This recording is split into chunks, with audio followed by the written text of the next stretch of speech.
In this video, I'm going to give you an update on the Robinhood account, where we're at. I did close out of some positions. I'm currently underwater on another position, so I'm going to show you what I'm doing to defend that position to minimize my losses, as well as we're going to look at some potential trade setups. So a lot to cover here in this video. I hope you guys can stick along with me here. So first and foremost, counts. This is the total balance. I did close out of Alibaba put credit spreads for a profit. So we'll go into that. But these are my current open positions on options, as well as the shares that I currently own. Here on the tracker, you can see that so far my option P&L is $329. My total combined P&L is $308.25. Looking at Alibaba, so this is a position that I opened on the 22nd of November, which you can see here. I sold put credit spreads for $12.20 and I received $512 in credits. On Friday, I closed out of all of this position by buying back those options that I sold for a debit of $183, and my profit was $329 on a combined total position that was around 65% return in a little over a week. That was for 8 days. So not bad. A position that I'm currently underwater on is Cassava Sciences. So I sold a bunch of credits here, assuming that this stock would drop actually, but the implied volatility was so great that it made sense at the time. However, the stock dropped a lot further than I wanted it to. So taking a look here at my current position, I'm down $401. The day after their stage 3 Alzheimer drug failed, I was down around $800, but since then I'm only down $400, and I can show you what I'm doing here. So this is the bigger portion of my position. These are 4 credit spreads that I sold for an average price of $73, but they're currently $1.37, and so I'm down 89%. And a really cool feature is simulating your returns on Robinhood. And you can see here that if the price remains flat at $3.83, as time goes by, I will burn off the extrinsic value of the option price from $254 to $178 at expiration.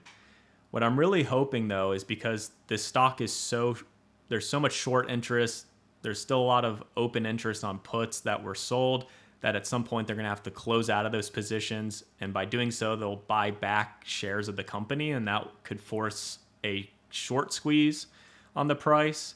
And let's just say it moves to $4.50, which is about 17.5% from where it's currently trading. And you can actually see here that on expiration, I'd actually be in the profit. So that's what I'm hoping here, is that price moves higher, and at some point I can close out of this position at break even or better. So recently I've been looking at NIO. This is a position that I recently opened. So I've been buying shares. I'm up to 200 shares. I bought 2 LEAP contracts. I paid $1.35 each, as well as I've sold some puts. So I'm trying to start to scale into this position. We can look here at the chart for what I'm thinking.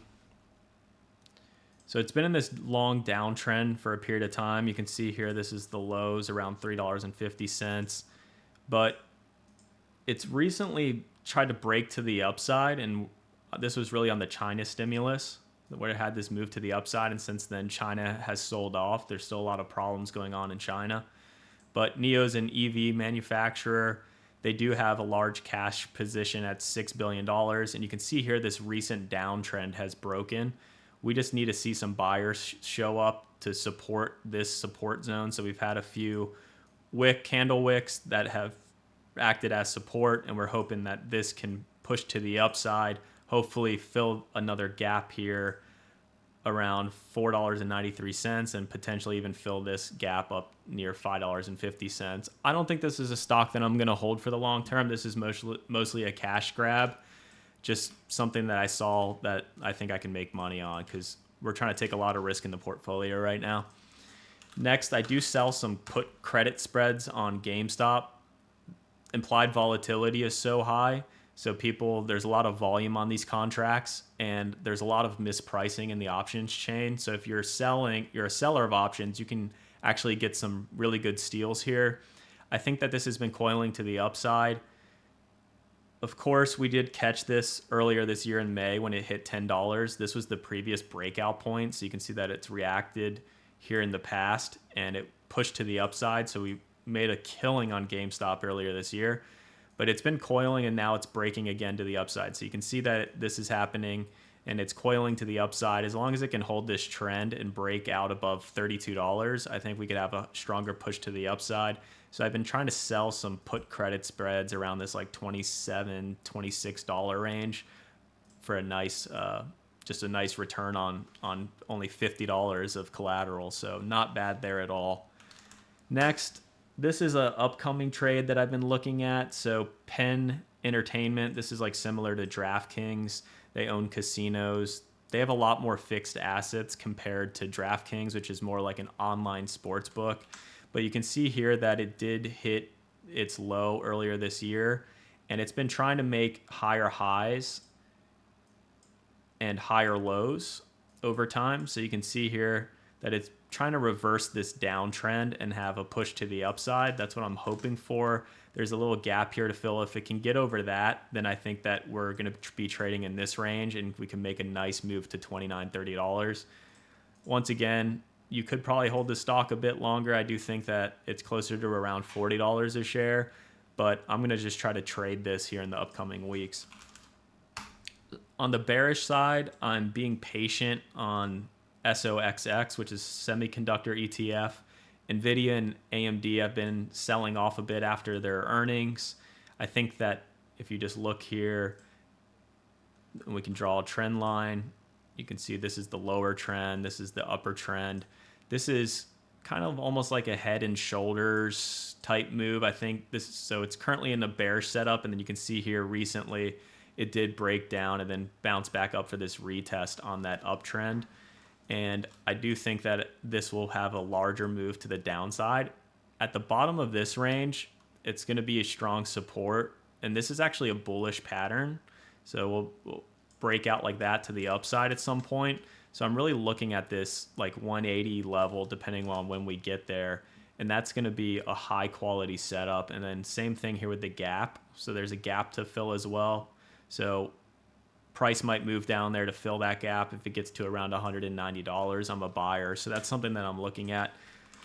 Similarly with Intel, there's been a ton of bad news about this company. They've had a lot of layoffs. So they've been struggling. And I really like beaten down stocks because nobody else wants to touch them.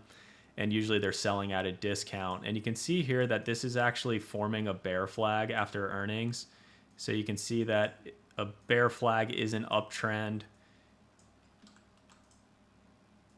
And it's a pretty clean bear flag. So these two lines are parallel to each other. And you can see that it's been reacting and just trading inside of this range. And at some point, it's going to break to the downside. I would like it to come right back down here around $18 a share. It could even get a little bit lower than that.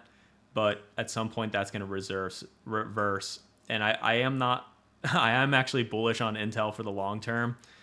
So at some point, I do think that it would be nice just to have a bunch of cheap shares of this company and not bet against an American US-made company. So those are all good things. Obviously, if you're new to patterns, this would be considered a bull flag. So it's a downtrend in the range and people are accumulating and then it breaks to the upside. And then a bear flag is after a drop, an up range, and then it breaks to the downside. So just some basics there if you're new to different patterns. And then lastly, just looking at Boeing, this is more of a monopoly than anything in the United States. And they also not only do commercial airliners, but government and defense. So the US government is never going to let this company fail.